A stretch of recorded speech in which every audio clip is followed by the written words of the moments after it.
myth. You can't prove religion. You can't prove it. Prove it to me that Jesus existed. Prove to me that these... Sure, no problem. I'll prove to you Jesus if you first of all prove to me Napoleon. I'll prove to you Jesus if you first prove to me George Washington. I'll prove to you Jesus if you first prove to me George Washington Carver. Don't prove the person's existence. I'm saying prove the ideas that the person talks about. Prove to me what there's a heaven that's up there. Prove to me that there's, that your God truly exists.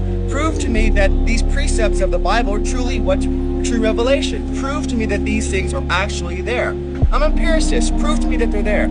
All right, I'll do that. If first of all you prove to me that your taste buds are telling you the truth when they tell you you're drinking sour milk. Secondary rational, some things you can't prove, so then you fall upon faith. Some things you can't prove. Sir, I'm sorry, I haven't communicated clearly. Sir, you can't prove a thing.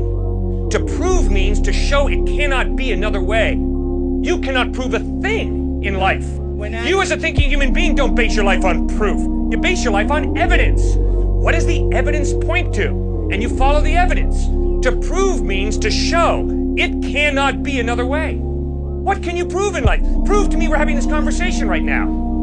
You can't prove it. We might be dreaming. But the evidence is we're having this conversation. So the evidence is God exists. The evidence is the order and the design of the cosmos point to an intelligent mind.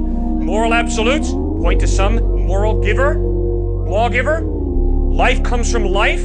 All of my experience shows me life comes from life. Never once have I seen life come from non-life. Fourth piece of evidence, free will. If there is no God, you're just a hunk of biochemical reactions. That's all I am. You're not free. You're determined by your biochemical reactions. Well, if I'm free, it means there's more to me than just my biochemical makeup.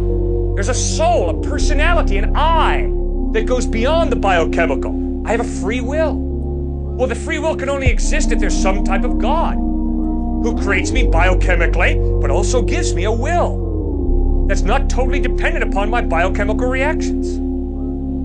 That's why I believe God exists. Now, why do I believe Jesus is reliable? Because the historical evidence of the way he lived, what he taught, how he died, how he rose from the dead, points to his credibility. If you live like Jesus lived, if you teach what he taught, if you died the way he died, loving and forgiving your enemies, and if 3 days later you rise from the dead, sir, I will listen very closely to everything you have to say, because the evidence is you're trustworthy.